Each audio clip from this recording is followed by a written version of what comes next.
Kolkata rape और murder कांड को लेकर देश भर में गुस्सा है। बहरहाल अब इस पूरे मामले की जांच सीबीआई को सौंप दी गई है। हम आपको बता दें कि हाईकोर्ट ने सीबीआई को इस घटना की जांच करने के निर्देश दिए थे और सीबीआई ने इस पूरे मामले की जांच शुरू कर दी है। लेकिन सियासत लगातार जारी है। इस कड़ी में तमाम बड़े सियासतदानों का क्या कहना है, सुनिए।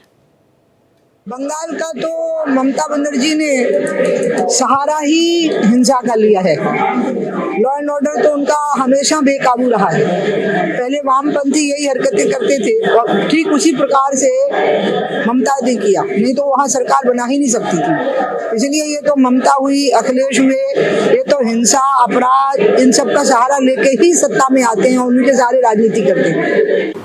उस घटना की हम निंदा करते हैं। ऐसी घटना नहीं होनी चाहिए। भारत सरकार ने दखलंदाजी उसमें दी है और सीबीआई जांच का आदेश हो गया है। अब वो जो दोषी है उसके खिलाफ कार्रवाई होगी। जो भी कड़ी से कड़ी कार्रवाई होनी है वो उसके खिलाफ होगी। निश्चित रूप से ऐसे लोगों के जो समाज में अराजकता फैलाएं, इस तरह की घटनाओं को अंजाम दें, उन्हें कठोर कार्रवाई होनी चाहिए। जो भी निर्णय है उसका स्वागत करते हैं। न्याय मिलना चाहिए।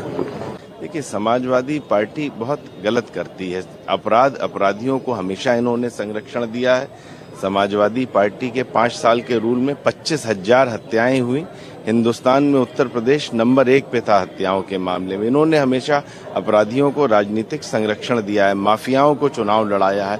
तो इस तरह के एलिमेंट जो अपराध करते हैं, इनके यहाँ हमेशा रहे हैं। बहुत ही निंदनीय है। उसके बाद कोई, मैं देख रहा था, डीएनए टेस्ट की मांग कर रहे हैं और खुल के नहीं कह रहे हैं कि गलत हुआ है। बहुत गलत है। बंगाल में,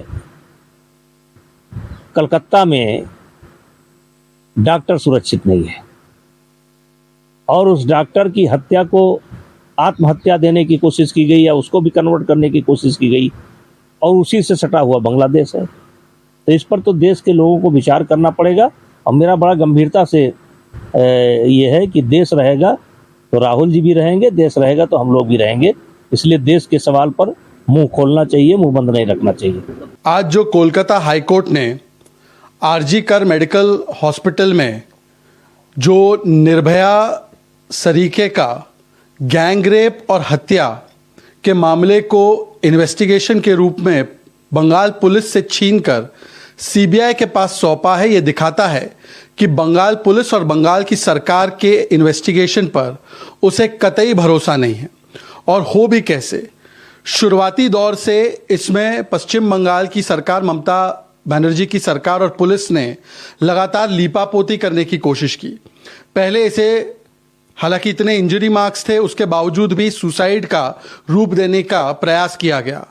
आनन फानन में बॉडी को डिस्पोज ऑफ कर दिया गया। लगातार देश के हर कोने से इस तरह की खबरें आती हैं और बड़ा हृदय विदारक ये घटना थी। डॉक्टर जो कि समाज को स्वस्थ रखते हैं, लोगों को स्वस्थ रखते हैं, हम उनको सुरक्षित नहीं रख पा रहे। इससे ज़्यादा दुखदाई और क्या बात हो सकती है। मुझे लगता है तमाम राजनीतिक दलों को इसको ज़बरदस्त प्राथमिकता देते हुए मिल बैठकर चर्चा करनी चाहिए कि आखिर कहाँ हम लोग चूक रहे हैं। समाज में इस तरह के अपराध क्यों बढ़ रहे हैं, क्यों अपराधियों को लगता है कि वो बच सकते हैं, कठोर कानूनों के बावजूद उनको ऐसा लगता है।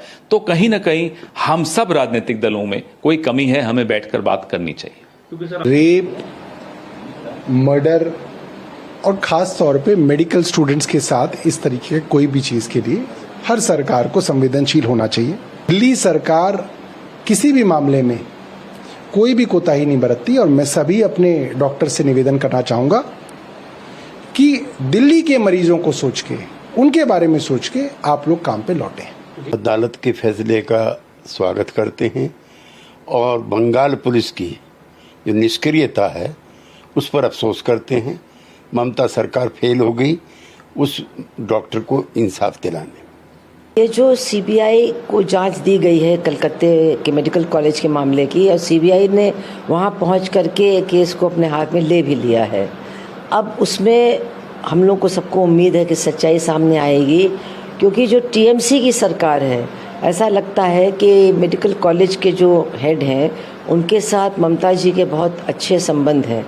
इसीलिए जब उन्होंने इस्तीफ़ा दिया इतने दिनों के बाद, तो 4 घंटे के अंदर उनको इससे भी बड़े मेडिकल कॉलेज का हेड बना दिया गया।